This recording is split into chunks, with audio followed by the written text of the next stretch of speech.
Aujourd'hui, je vais vous proposer de réaliser ensemble cette carte brodée qui représente donc une boule de Noël. Voilà le résultat que vous aurez à la fin. On va détailler ensemble tout le matériel et tout le processus qui va nous emmener à ce résultat. On commence ?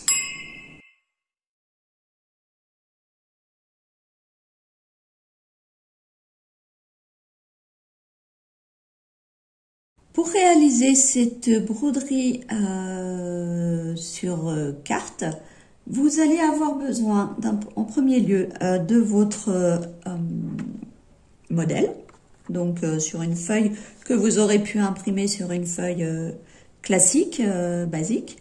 Vous aurez besoin d'un papier canson, que ce soit blanc ou de couleur, peu importe.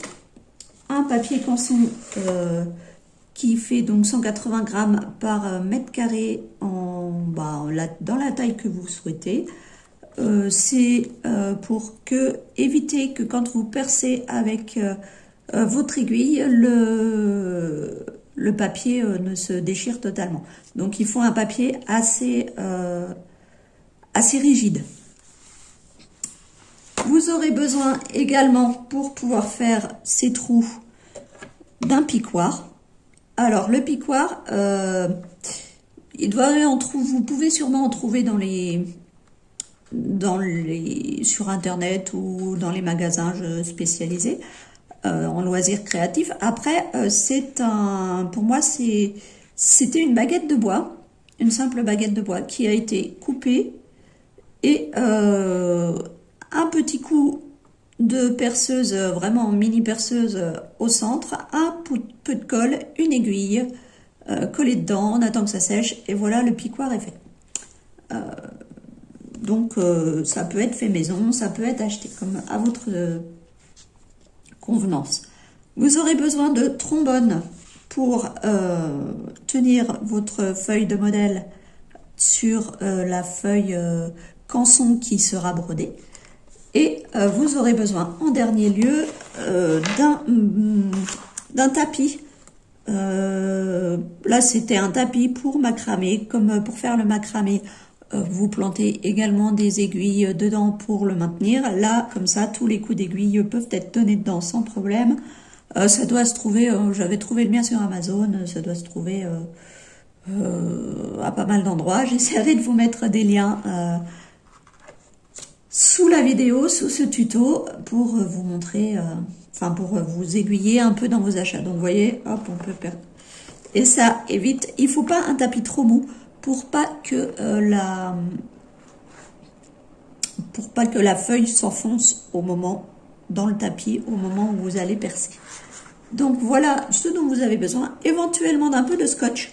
Ça serait pour attacher les fils à l'arrière. Si vous souhaitez pas faire de nœuds, vous pouvez faire des nœuds, vous pouvez scotcher l'arrière de votre feuille. Quand vous broderez, je vous montrerai ça. C'est choix personnel, tout dépend si vous avez l'intention de coller pour en faire une carte, si vous avez l'intention de coller un fond, le scotch ira très bien, il fera pas de surépaisseur. Si c'est juste comme ça pour afficher peut-être sur un mur ou autre, peut-être que vous pouvez faire de simples nœuds sur votre fil de broderie. Et vous aurez besoin également d'aiguilles à broder. Alors, voilà, c'est des bohins de taille numéro 26, donc assez fines pour pas qu'elles déforment le trou de là où vous allez passer, parce qu'il y a des fois où vous allez passer plusieurs fois dans le même trou, donc plus l'aiguille est fine, mieux c'est. Donc là, c'est des sans pointe, hein, des aiguilles à broder classiques. Et donc du fil à broder, alors que ce soit en échevette DMC ou autre. Pour celui-ci, nous allons utiliser un seul brin de fil à broder. Nous allons utiliser le rouge, le jaune et le vert, comme nous allons faire une boule de Noël. Nous serons dans les couleurs de Noël. Donc voilà pour la présentation du matériel. Pour commencer, une fois que vous avez imprimé votre modèle, vous aurez donc Le modèle, oui, se compose de points principalement, hein. Là, il y a des instructions notées dessus. J'ai mis le modèle à l'envers, mais vous l'aurez en complément de cette vidéo. Et on va tout simplement l'attacher à notre feuille de canson qui est dessous, pour pas que ça bouge, pour bien garder le motif. Et donc, on va prendre notre piquoir et on va piquer tout simplement là où il y a des trous, enfin des points, on va faire des trous. Donc, tout simplement, voilà, on enfonce l'aiguille, on ressort. À chaque fois qu'il y a des points, que ce soit, enfin, quel que ce soit là la petite roue que je suis en train de faire, ou le contour, et également à l'intérieur, là, la bande intérieure. Donc, tous les points, on ne s'occupe pas des traits qui sont là pour vous guider après au niveau de la broderie. On ne s'en occupe pas, on ne fait que les points.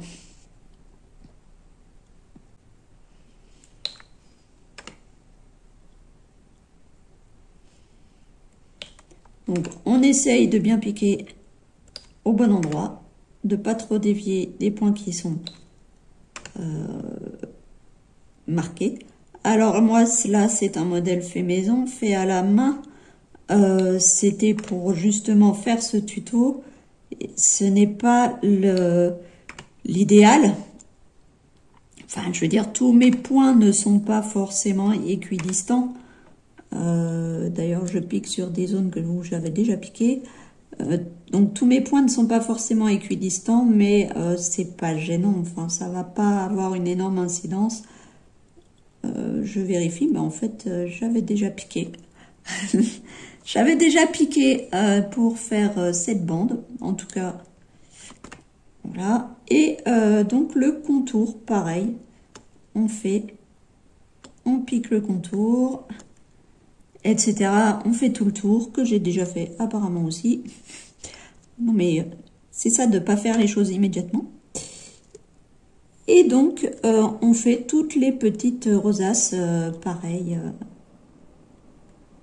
On pique toutes les petites rosaces. Une fois que c'est fait, vous pouvez vérifier sur l'envers. Alors, je ne sais pas si vous allez voir.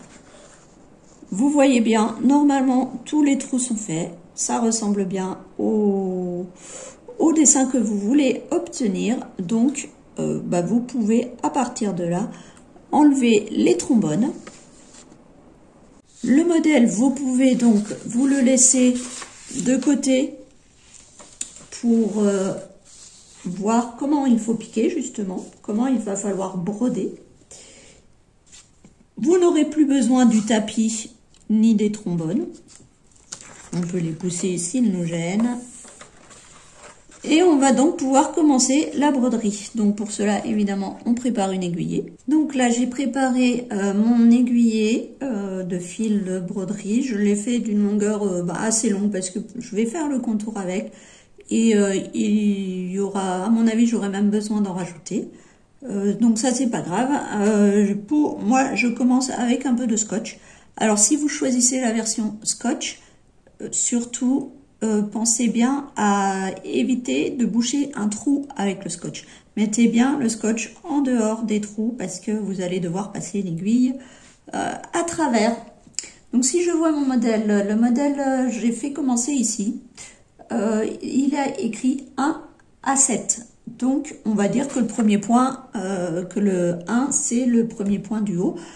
Par contre, vous pouvez commencer absolument où vous voulez. Si vous voulez commencer sur le côté ou ailleurs, il n'y a pas, enfin en dessous, diagonale ou autre, il n'y a pas de souci. Ce n'est pas réellement numéroté, c'est juste pour avoir un repère. Parce que de toute façon, on va faire tout le tour de la boule, donc c'est pas un problème quel que soit l'endroit où vous souhaitez démarrer. Donc là, je suis donc sur l'envers de ma boule. Je passe l'aiguille dans le trou. Oui, il faut peut-être avoir de bons yeux ou utiliser une loupe ou des lunettes. Moi, en fait, j'enlève les miennes maintenant hein, pour faire ça. Et donc, sur l'endroit, je me retrouve donc sur l'endroit, je récupère l'aiguille, je tire le fil en entier et donc, j'ai écrit un A7 sur le modèle. Donc, on va repiquer, on va compter pour piquer dans le 7e point. Alors, si celui-ci, c'est le numéro 1, 2, 3, 4, 5, 6, 7. Donc, voilà, je pique.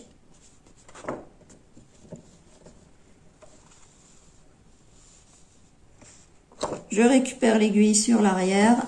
Je tire le fil en entier. Alors, désolé, hein, c'est peut-être pas, je sais pas, j'espère que vous voyez bien tout. Je fais de mon mieux, je pourrais pas faire mieux que ça en filmant. Donc, voilà, désolé si ça ne va pas tout à fait. En tout cas, vous aurez compris le principe. Et ensuite, ben, c'est tout simple. Je ressors sur le point qui est derrière. Donc là, je prends ma feuille sur l'envers. Sur l'envers. Alors, moi, là, je la retourne pour que vous la voyez toujours, mais vous pouvez faire juste droite à gauche. Hein.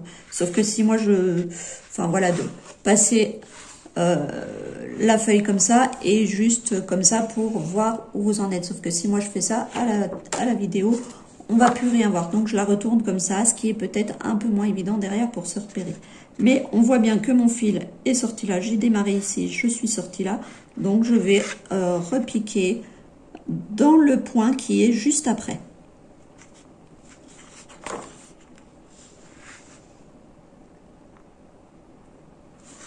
Voilà. Je récupère mon aiguille de l'autre côté.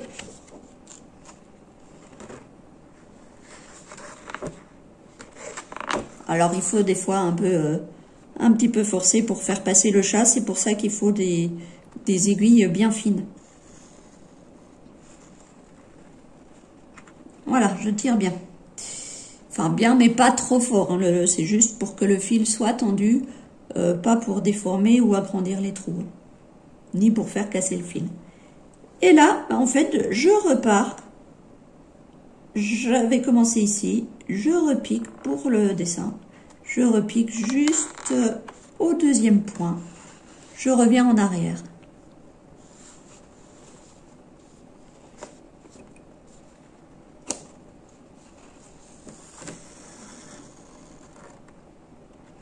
Et voilà, le dessin commence à se former. Je reviens sur l'envers pour voir où je dois piquer.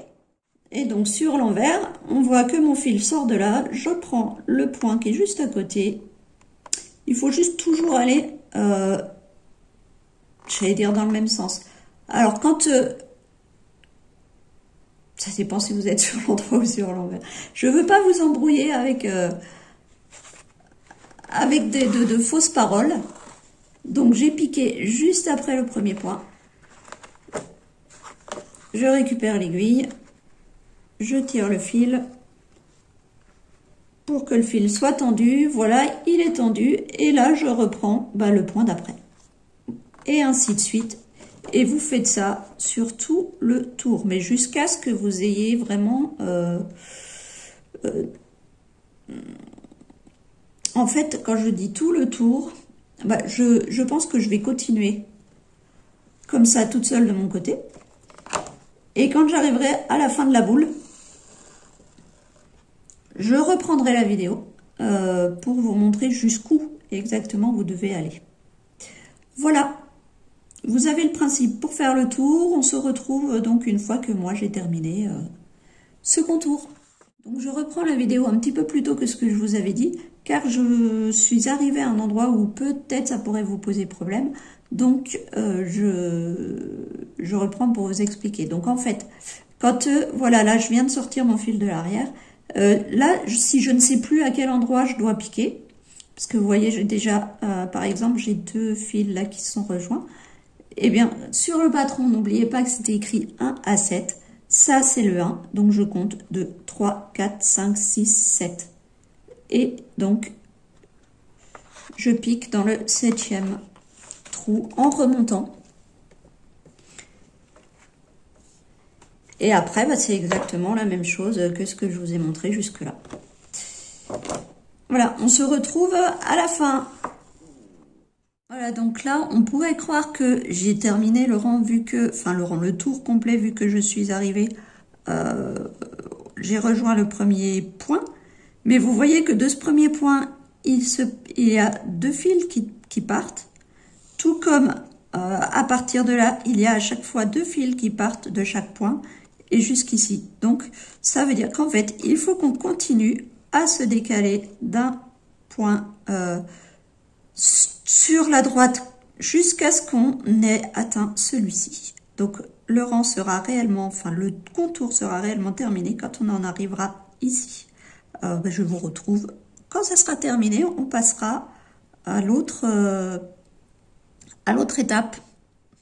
Donc voilà, le contour est terminé. On peut voir que tous les points sont bien reliés à chaque fois par 2 fils. Et sur l'envers, on a reconstitué le cercle extérieur. Bon, moi, j'ai fait plusieurs rajouts de fils à chaque fois. On s'en fiche, c'est sur l'intérieur. Sur l'arrière, ça n'a pas d'importance. J'ai joint mon fil rouge pour commencer à faire la bande centrale. Alors, sur la bande centrale, si on reprend le modèle, un peu explicatif, donc ça c'était la première mouture, je pense que j'en ferai un peu plus joli, plus... voilà. On voit que le premier point, on va suivre les pointillés. Le premier point du haut est relié au premier point du bas, puis on le relie au deuxième point du bas et au 3e point du bas. Alors, c'est tout simple. On sort donc l'aiguille par le premier point du haut.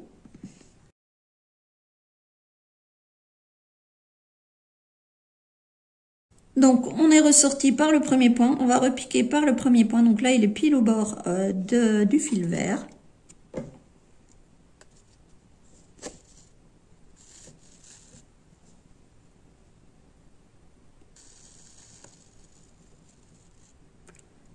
On va ressortir par le 2e point de la ligne du bas.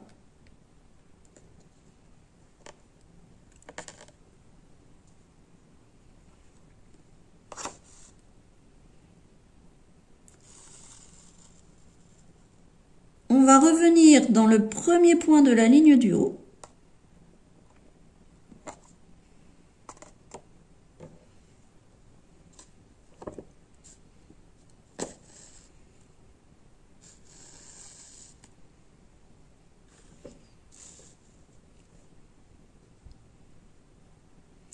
Et on a vu donc sur le modèle, il nous faut revenir encore dans le premier point de la ligne du haut par le 3e point de la ligne du bas. Donc on va piquer par le 3e point de la ligne du bas.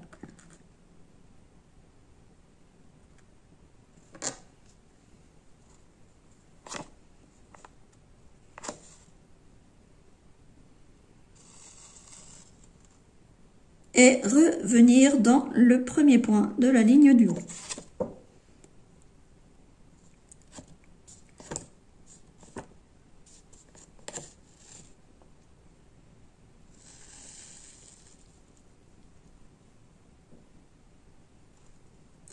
Ensuite, on voit que le 3e point de la ligne du bas, donc celui par lequel on est arrivé, rejoint également le 2e point de la ligne du haut, le 3e, le 4e et le 5e. Donc, bah là, on va ressortir par le 2e point de la ligne du haut. Donc, je pense que, en fait, ce que je vais faire, c'est que là, le modèle, il est petit. Je pense que je vais vous en faire un en l'agrandissant pour que vous voyez mieux par où passent les traits, les petits pointillés que j'ai fait pour présenter le fil. Et de toute façon, dans le modèle, je vais vous faire une explication écrite. Donc là, je me trompe pas, je reprends bien dans le 3e point de la ligne du bas.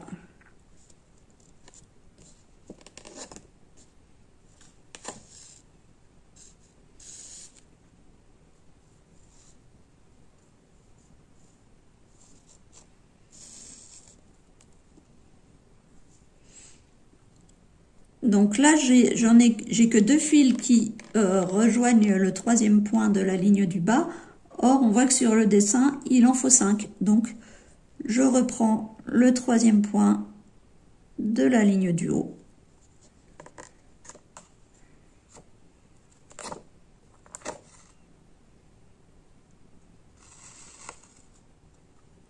Je repique donc dans le 3e point de la ligne du bas.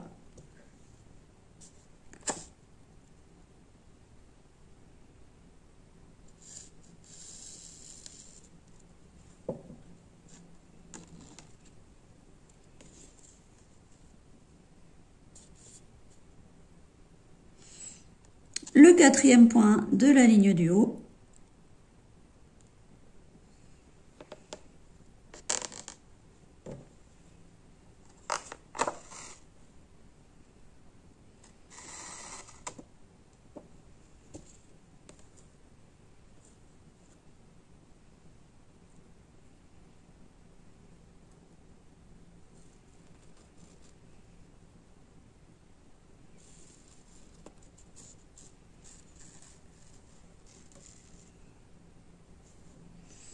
Je repique donc dans le 3e point de la ligne du bas.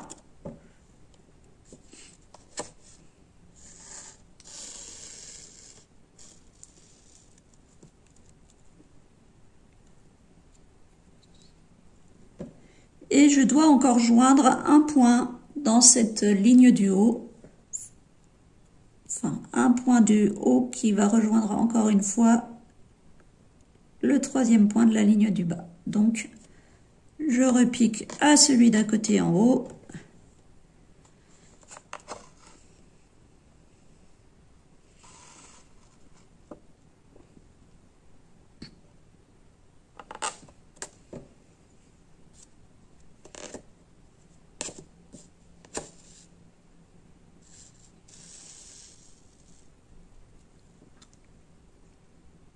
Donc voilà, maintenant je vois que je vais faire la même chose mais en décalé, c'est-à-dire que au lieu que tous les fils se joignent sur la ligne du bas, ils vont tous se joindre sur la ligne du haut. Donc je repars au point d'à côté.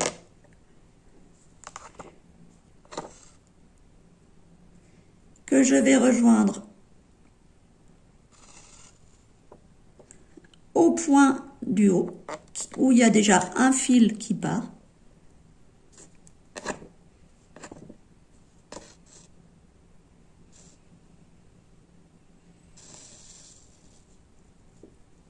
Je reprends le point du bas qui est libre, juste à côté donc d'où je viens de piquer. Voilà.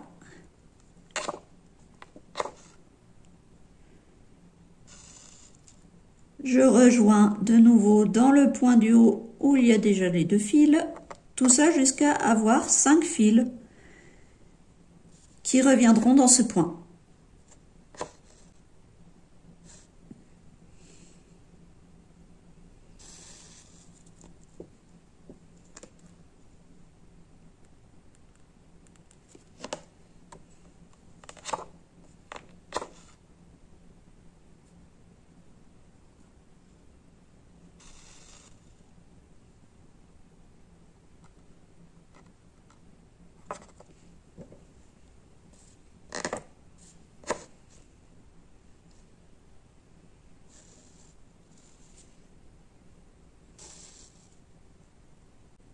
Encore un.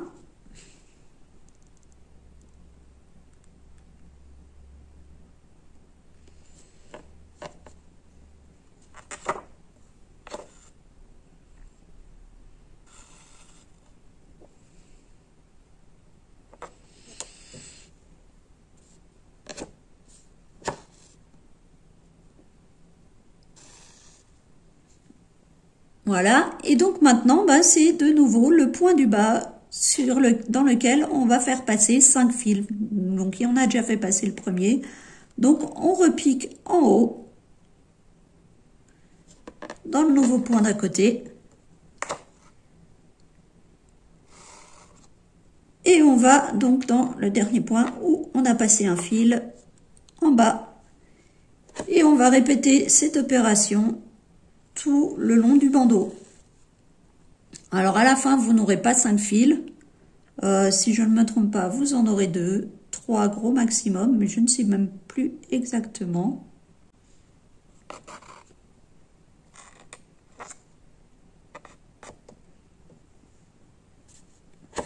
Et donc, on se retrouve à la fin de ce petit bandeau où on fera les petits trous, les petites étoiles ensemble. Voilà. Donc voilà, j'ai terminé la broderie de la bande et il nous reste à faire les étoiles. Bon, j'ai pris de l'avance, j'ai commencé, j'en ai déjà fait, il m'en reste une. Donc on va la faire ensemble, hein. C'est tout simple, c'est le même principe. Il suffit de vous choisissez le fil que vous voulez prendre, vous faites comme d'habitude, soit vous nouez derrière, soit vous scotchez, et c'est parti. Donc on passe de l'arrière vers l'avant.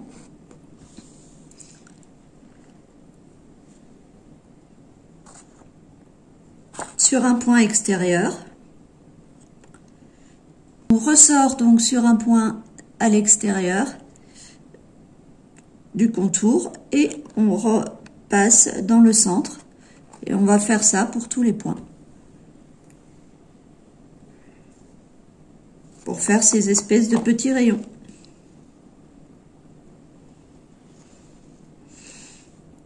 En voilà un de fait. Donc je ressors sur un point de la bordure.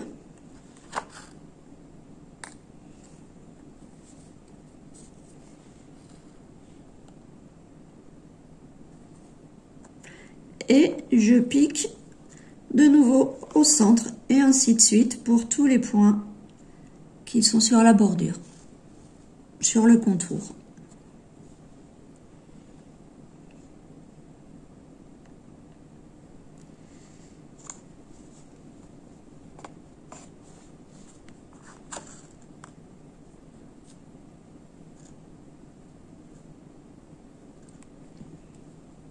On pique toujours au centre. Et voilà. Et le dernier point,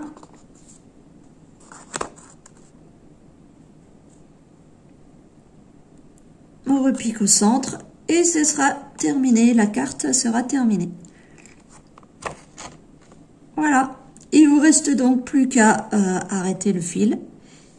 Et vous avez votre boule de Noël brodée. Alors, vous pouvez en faire absolument ce que vous voulez, hein, évidemment.